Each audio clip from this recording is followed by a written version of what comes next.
Hello students, in the last lecture, or you can say in the last video, you have covered the topic, we have covered the topic of adulteration, and after that I have said that we will be covering evaluation. कि adulteration तो हो गया है, अब अगर हमारे पास adulterated आई है from the market, then how can we evaluate it whether it is adulterated or not. So the parameters include evaluation of drug are organoleptic evaluation, microscopic evaluation, physical evaluation, chemical evaluation. These are the 4 parameters on which we evaluate the drug, and that comes under standardization. जो भी हमें sample मिला है या जो sample under study है, उसको हम इवैल्यूएट करते हैं कि जो हमने ड्रग कहा है कि वेदर इट इज़ फॉलोइंग दो स्टैंडर्ड नॉर्म्स और नॉट. सो वो किस पैरामीटर्स से होंगे? वो होंगे ऑर्गेनोलेप्टिक, जिसके अंदर हमारा मॉर्फोलॉजिकल और सेंसरी कैरेक्टर्स के हेल्प से आता है. अभी डिटेल्स में हम इसको फर्दर पढ़ाएंगे. Microscopic with the help of microscope, कि जो उसकी स्ट्रक्चरल बिल्डअप है वो कैसा है, उसमें कोई इम्प्योरिटीज हैं या नहीं.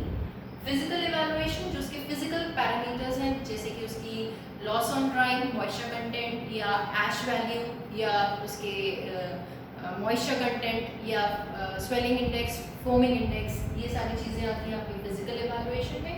केमिकल इवैल्यूएशन, क्योंकि जो अडल्ट्रेशन वाला पार्ट था उसमें मैंने आपको एक पॉइंट कहा था कि it effects the chemical constituent या the amount of chemical constituent. तो अगर हम केमिकल इवैल्यूएशन करेंगे तो हम उसकी प्रेजेंस को और नॉट प्रेजेंस को चेक कर सकते हैं.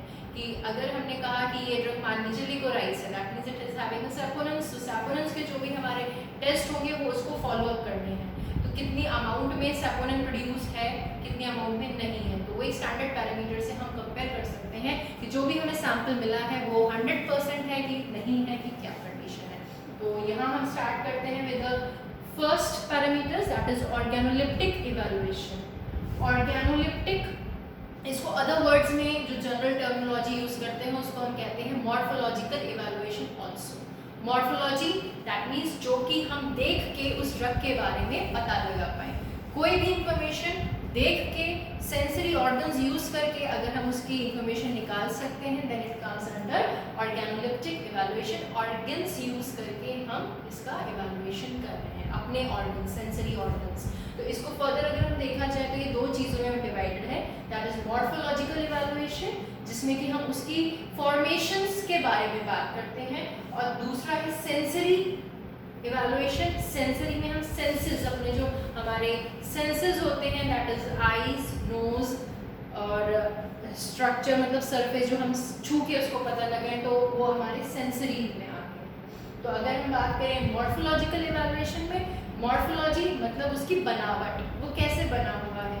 अगर ये देखा जाए तो जो बेसिकली हमारी जो ड्रग्स होती हैं उसमें या तो उसका रूट यूज़ होता है, या लीफ यूज़ होती है, या फ्लावर यूज़ होगा, या स्टेम होगा, या पार्ट होगा. जैसे कि मैंने यहाँ मेंशन किया है leaf, root, bark, flower and stem. तो अगर हम पार्ट के हिसाब से चलते हैं कि कौन सी ड्रग किस तरीके की बनी होनी चाहिए, क्योंकि काफ़ी ड्रग में उसके फॉर्मेशंस में अंतर से भी हम पता लगा सकते हैं. जैसे कि मैंने एक एग्जांपल आपको दिया था कि एलियंथस लीव्स हमने ऐड करके उस ड्रग को हमने उसको वो अडल्ट्रेटेड कर दिया था. तो एलियंथस लीव्स की मॉर्फोलॉजी में कुछ पॉइंट ऐसा होगा कि हम उसको पता लगा सकते हैं कि वो हमने मिक्स किया है अपनी मेन ड्रग्स के साथ. तो यहाँ मॉर्फोलॉजी की जो बात आती है, तो बात पहली जो चीज़ है लीफ, क्योंकि मोस्टली जो भी आपके सिलेबस में ड्रग्स हैं वो या तो लीफ है, या बार्क है, या स्टेम है. तो इनमें से ही बिलोंग करता है, लेकिन जो मेजर पोर्शन है दैट इज लीफ. तो लीफ को मैं यहाँ डिस्कस करती हूँ कि अगर लीफ है तो लीफ की मॉर्फोलॉजी में हम क्या क्या पढ़ते हैं. लीफ की मॉर्फोलॉजी में आता है उसकी एपेक्स, जो टिप ऑफ द लीफ होती है उसे कहते हैं हम लोग एपेक्स. एपेक्स कैसी हो सकती है? इट कैन बी अक्यूट, अबलॉन्ग, जो छोटी एकदम नुकीली हो वो हो गई अक्यूट, जिसका एंगल 90 डिग्री से ज़्यादा बन रहा हो वो हो गया अबलॉन्ग. तो अपेक्स कैसी है? जैसे कि आप डिफरेंस देख सकते होगे कि हमारी जो बनाना की लीफ है, बनाना की लीफ कुछ इस तरीके की होती है, जिसमें कि स्टार्टिंग पॉइंट ऐसा होता है, ठीक है, और अगर हमारी नीम की लीफ देखी जाएगी तो वो पॉइंटेड होती है. तो ये शेप का डिफरेंस है लीफ की, वो एपेक्स कहलाता है। Apex that is the ended portion of the leaf, कि वो किस शेप की है, एपेक्स। उसके बाद आता है मार्जिन। जो मार्जिन है मतलब लीफ का किनारा, वो किनारा कैसे है। फॉर इन केस अगर आप नीम की लीफ देखें तो वो हमारे क्या होते हैं, टूथेड होते हैं, मतलब वो ऐसे पॉइंटेड निकले होते हैं। नीम में ऐसा होता है, रोज में ऐसा होता है, लेकिन आप यही अगर मैंगो की लीफ देख लें तो उसमें वेवी मार्जिन होता है, उसकी जो लीव्स होती है वो वेवी होती है। यूकेलिप्टस की, मैंगो की लीव्स वेवी होती हैं। बाकी नॉर्मल अगर आप पीपल का देखें तो पीपल का लीफ का मार्जिन बिल्कुल स्मूथ होता है। तो दिस इज द पॉइंट, हम जहाँ डिफरेंशिएट कर सकते हैं मार्जिन मतलब जो कि लीफ का किनारा होता है वो कितने टाइप का हो सकता है। It can B toothed, wavy और स्मूथ। तो इन पॉइंट से हम उसकी मॉर्फोलॉजी को आइडेंटिफाई कर सकते हैं कि जो ड्रग हमारी है वो हमारी एग्जैक्ट वही ड्रग है कि नहीं। Now another parameter is base. Base जहाँ ये लैमिना, ये जो लीफ का सरफेस है इसको हम कहते हैं lamina, the surface of the leaf, upper surface of the leaf वो लैमिना हुआ। लैमिना जब जहाँ पर एंड करता है वो अगर दोनों साइड से एक ही पॉइंट पे मीट कर रहा है तो उसको कहते हैं हम इक्वल बेस। लेकिन काफी लीव्स में ये इक्वल नहीं होता, एक ऊपर होता है और एक नीचे होता है, तो उसको हम कहते हैं अनइक्वल बेस। इसका एग्जाम्पल बनाना में कैसी लीफ है, वो एक ही पॉइंट पे जाकर मिल रही है। अगर ये मैंने बनाना लीफ बोली थी तो अगर आप इसको देखोगे तो वो नीचे जाके जहाँ एंड होता है वो एक ही पॉइंट पर आके मीट कर रहा है। लैमिना जो सरफेस है वो एक ही पॉइंट में मीट करेगा तो वो इक्वल बेस है। लेकिन वही अगर आप कंपेयर करेंगे आपका मैंगो लीव्स तो वो अनइक्वल बेस होती है। उसमें जो एक साइड का लैमिना है वो ऊपर आता है, जो दूसरी साइड का लैमिना है वो नीचे तक आता है। तो this is the morphology of base. कि बेस से हम डिफरेंशिएट कर सकते हैं कि हमारी लीफ का स्ट्रक्चर कैसा है। Then the next point is mid rib. Mid rib का स्ट्रक्चर मतलब कि प्रेजेंस कैसी है। इट इज जैसे कि हमारे वेनेशंस होते हैं, एक पैरेलल वेनेशंस में आता है, एक रेटिकुलेट वेनेशंस में आता है। मिड रिब हमारे जो होती है पैरेलल वेनेशंस में नहीं दिखता है, लेकिन जो रेटिकुलेट वेनेशंस में होता है वो दिखता है। तो इसलिए मिड रिब कैसी है उसकी, उसका मार्जिन कैसा है, उसकी एपेक्स कैसी है, उसका बेस कैसा है, वो पेडिसल, ये जो स्टॉक होती है of the leaf is known as pedicel, वो पेडिसल प्रेजेंट है कि नहीं, या सेसाइल है। सेसाइल मतलब अगर हमारी leaf directly attach to the stem है, उसमें कोई भी स्टॉक प्रेजेंट नहीं है, that means it is the sessile condition. Sessile condition जिसमें ये स्टॉक या पेडिसल नहीं है। तो ये एक पॉइंट और आता है कि वो सेसाइल है, that is directly attached to the stem, या उसमें स्टॉक प्रेजेंट है, that is pedicel is present.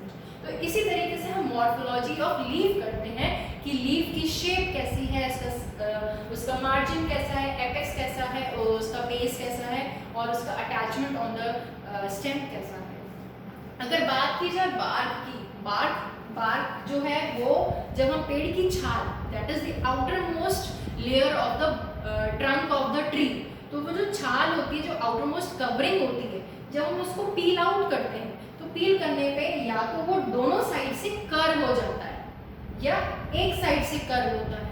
तो जो कर्व होता है अगर दोनों साइड से होता है, it is in case of cinchona. Cinchona अगर दोनों साइड से केस में कर्व है तो उसको हम कहते हैं डबल क्विल, क्योंकि वो दोनों तरफ से वो रोटेट हो रहा है। लेकिन अगर वो एक ही साइड से रोटेट हो रहा है then it is a single quill. तो ये भी एक पॉइंट होता है मॉर्फोलॉजी का कि जो हमने ड्रग कलेक्ट की है वो हमारी सिर्फ सिंकोना की बार्क है कि किसी और प्लांट की बार्क भी उसमें हमने मिक्स कर दी है। मॉर्फोलॉजी के लिए या किसी भी ड्रग की टेस्टिंग के लिए क्या होता है कि हम कभी भी जो ड्रग लेते हैं उसमें हम मिनिमम 5 ऑब्जर्वेशंस हम नोट करते हैं और फिर उनका एक एवरेज कैलकुलेशंस पे हम उनका कंक्लूजन ड्रॉ करते हैं। ऐसा नहीं कि हमने एक रैंडमली सैंपल किया और जो वेरिएशंस उसमें हमने नोट किए वही हमारा फाइनल आंसर होना चाहिए, ऐसा प्रैक्टिकली नहीं होता है। बट व्हेन आप प्रैक्टिकली इस चीज़ को लैब में परफॉर्म करोगे then I will teach you कि अगर हमारे पास सैंपल है तो रैंडमली हमें उसमें से 5 to 7 सैंपल्स उठाने हैं और उनकी वैल्यू को नोट करके जो एवरेज आंसर आएगा वो हमें हमारा एज अ रिजल्ट प्रोड्यूस करना होता है। तो ये था मॉर्फोलॉजिकल कैरेक्टर्स जिसमें कि मैंने आपको लीफ और बार्क के बारे में एक्सप्लेन किया है।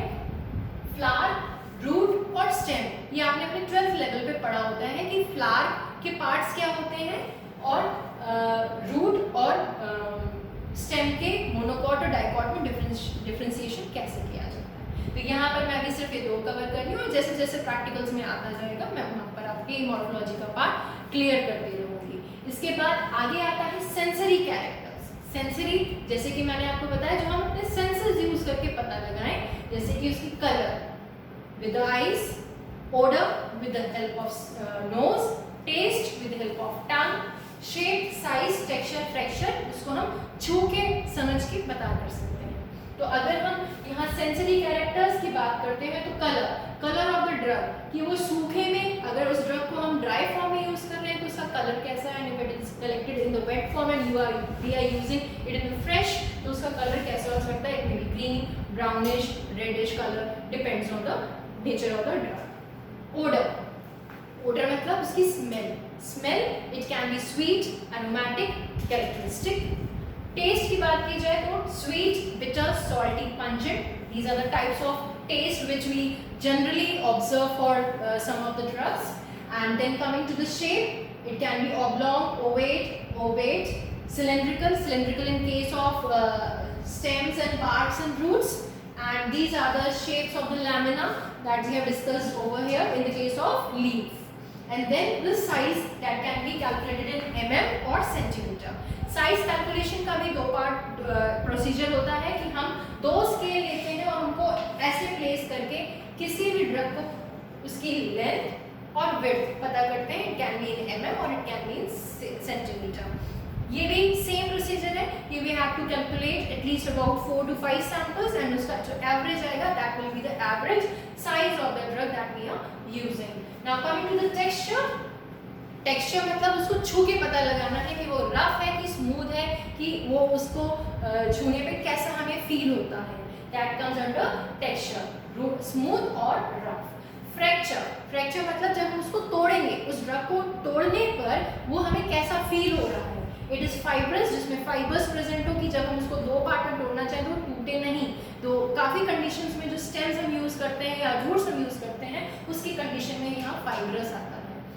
एक होता है हॉर्नी मतलब जो कम्प्लीटली टूट जाए, जैसे कि नीम की लकड़ी है, अगर आप उसको सुखा के तोड़ेंगे तो वो कम्प्लीटली टूट जाती है, तो ये हुआ हॉर्नी। ऑयली, इन सब कंडीशन जो सब्सटेंसेस होते हैं वो हम तोड़ नहीं सकते हैं, उसमें से ऑयल प्रोड्यूस होता है।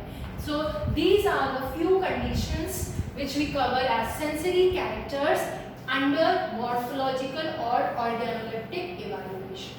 So again repeating you giving you a brief about the lecture. आज हमने क्या पढ़ा है, ड्रग इवैल्यूएशन। वो 4 तरीके से कैलकुलेट किया जाता है, that is organoleptic evaluation, microscopic, physical and chemical evaluation.